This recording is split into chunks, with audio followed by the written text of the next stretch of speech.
focus on adding contour lines into the tree trunk. So I'm just going to do a tracing of what I have, and so I can show you a little bit better because you did not get to this point. You might just have your outline of what looks like some roots on the tree, okay? And the base of the tree trunk here. So from here, what we want to do is we want to make this look a little rounder. So we're going to use contour lines, just like so,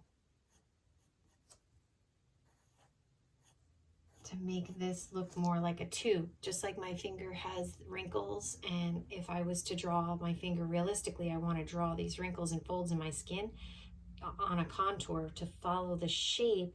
So I'm doing the same thing to the roots on the tree trunk.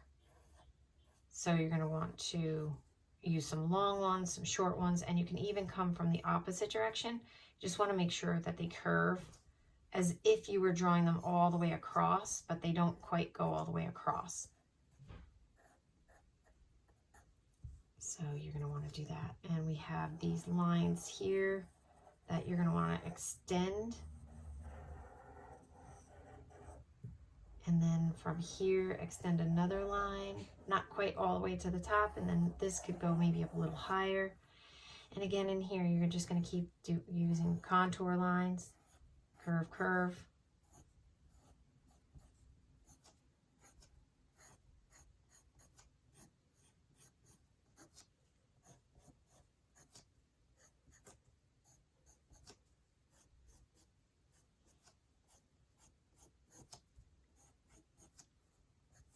And then you want to bring some vertical lines up towards the first tree limb. And they're just going to kind of follow and wiggle. Don't make them perfectly straight. And they could be thicker and bolder down here because it's closer to the viewer. And you can kind of make these bumpy and round. And it gets a little, the lines will get a little thinner as you come up.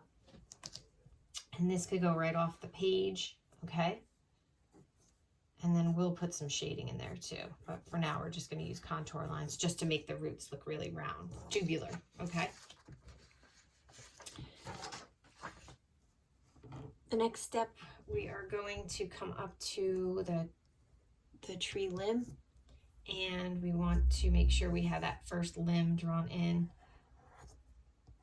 and it's nice and wide at the base where it grows off of the tree. And you can also put contour lines going around and to show that that is really round. And once you like your tree branches, you can start to darken them and erase the ones you don't want.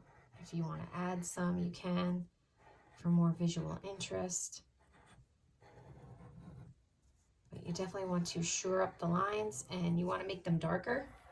I think I need another one here. So see, I can add a tree branch. Remember, it's like a Y. And there are no leaves on this tree. And I can make the branches curl around if I want. Don't do it on every single one, but then it looks like curly, creepy fingers, which is the look we're going for, trying to make it look a little on the creepy side, or nighttime, this time of the year, Halloween, with owls, that sort of thing. So I'm just going over my lines, and then I can erase anything I don't want. Here's another smaller limb up here. I'm also going to come in and just draw some contour lines, and I can also bring some vertical or curvy to vertical lines along the rest of the tree trunk up here, just to create the texture of tree bark. Okay, you definitely don't want those lines to be as dark as your outline line. You definitely want to come in and make some nice dark outlines now on your tree branches and your tree limbs.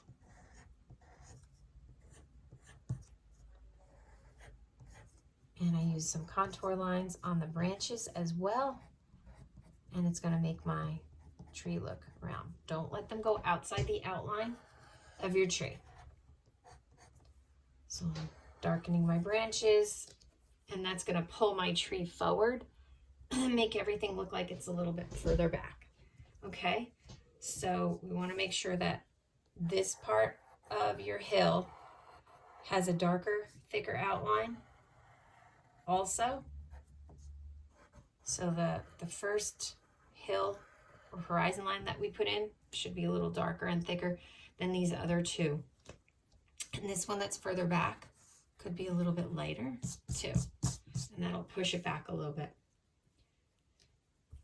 So you want to focus on getting your tree branches sketched in and creating some texture, making sure that you use contour lines.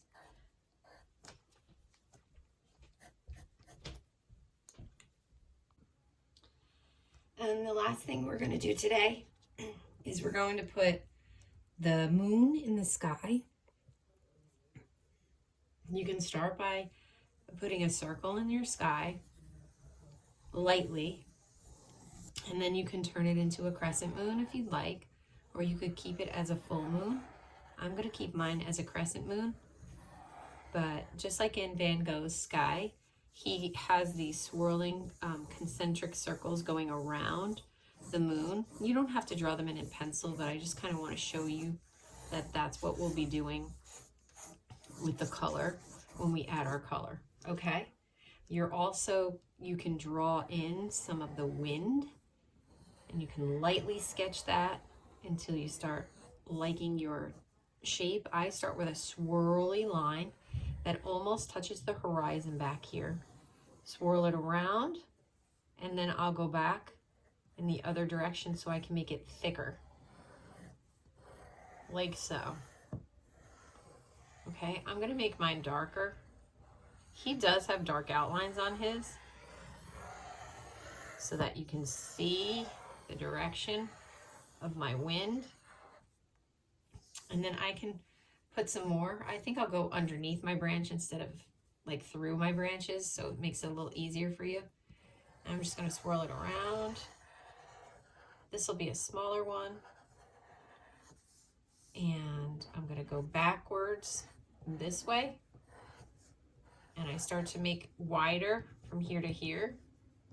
So you're going to make sure you just use really light lines so you can keep going around and fixing it until you like it.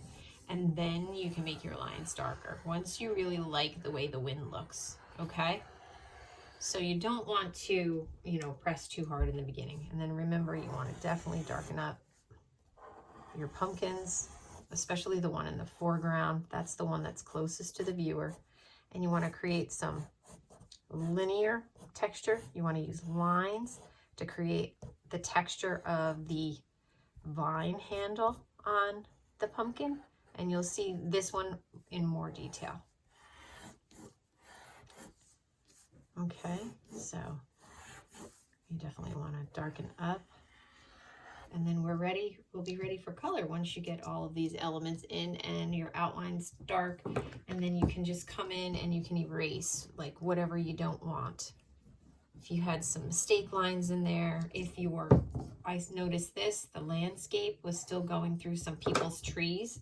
You want to make sure that these lines are not seen in your tree. So you want to make sure that those are erased out. And you definitely want to draw tiny patches of grass.